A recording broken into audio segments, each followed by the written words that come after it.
Hey traders! In this video I'm breaking down an ICT microstructure trading model built entirely for lower timeframe scalping. Most traders rely on higher timeframes, but when they shift down to the lower timeframes, they get stopped out again and again.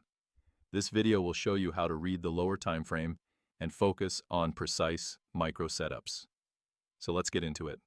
So first, what is a microstructure? A microstructure is simply the lower time frame structure and range, like the 5-minute or 1-minute time frame, anything less than the 5-minute time frame. First, I want you to focus on this entire range here.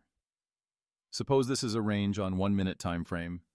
We have sell-side liquidity here at the low, which gets swept, and then the market moves towards the two buy-side liquidity levels we have in this range.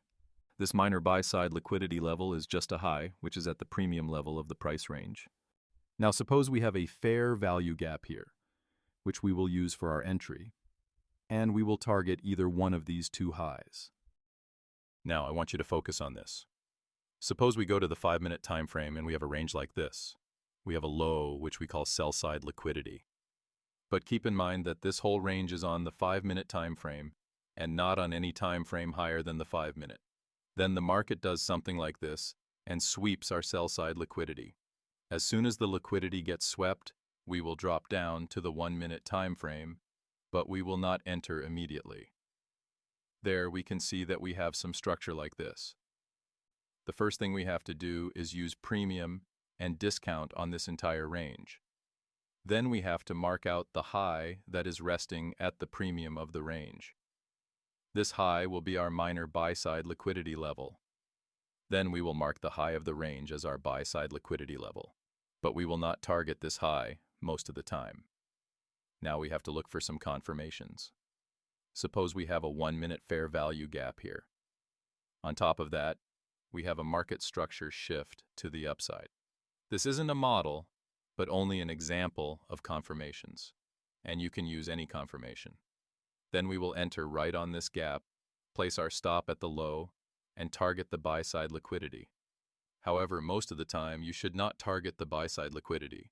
Instead, you should only target the minor buy-side liquidity level that we marked here. Suppose the market does something like this and hits our first target, then accumulates here and goes to the buy-side liquidity.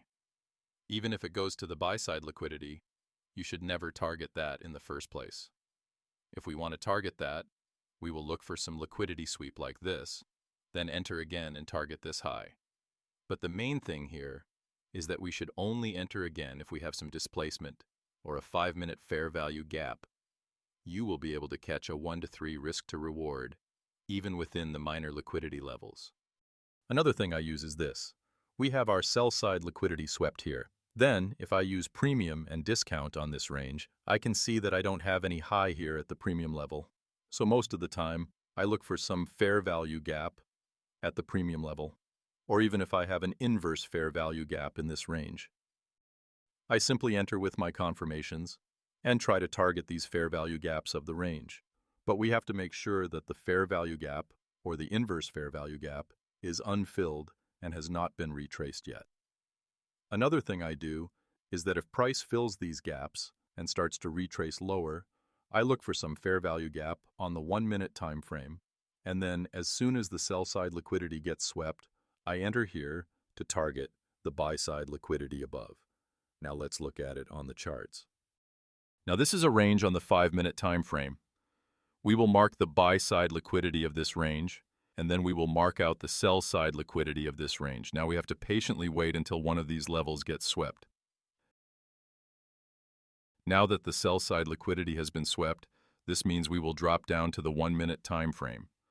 Coming to the 1-minute time frame, first we will use premium and discount on this range.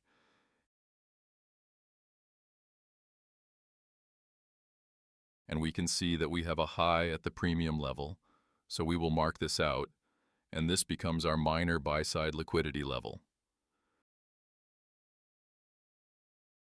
Now we just have to wait for some confirmations. Here we have a change in the state of delivery, so we will enter right here, place our stop at the low, and target the minor buy-side liquidity level.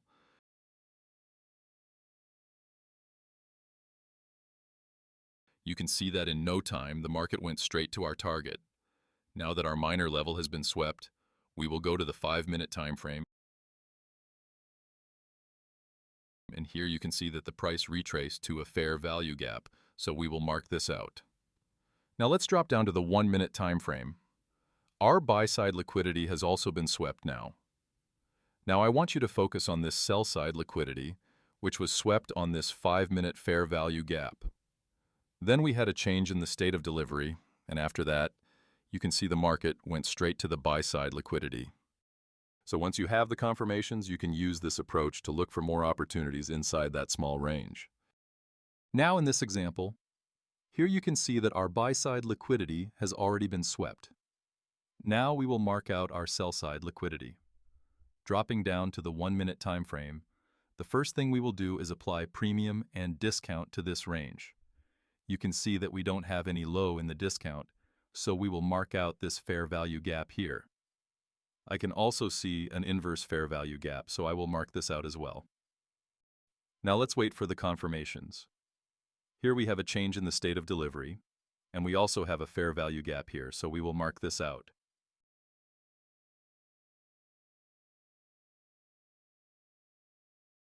Now we will enter right on this gap, place our stop at the first candle, and target the inverse fair value gap. You can see that the market went to our target quickly. Sometimes the market doesn't even retrace back to your gaps. And the best thing you can do while trading in small ranges is to use market orders instead of limit orders. Now let's look for another opportunity within the range.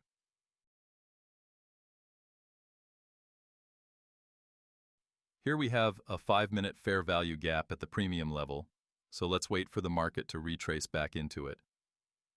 Now that the market has retraced back to the fair value gap, let's shift to the 1-minute time frame.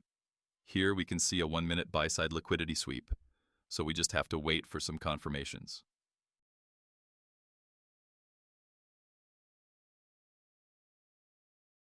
As soon as the candle closes below this low, it will become a market structure shift.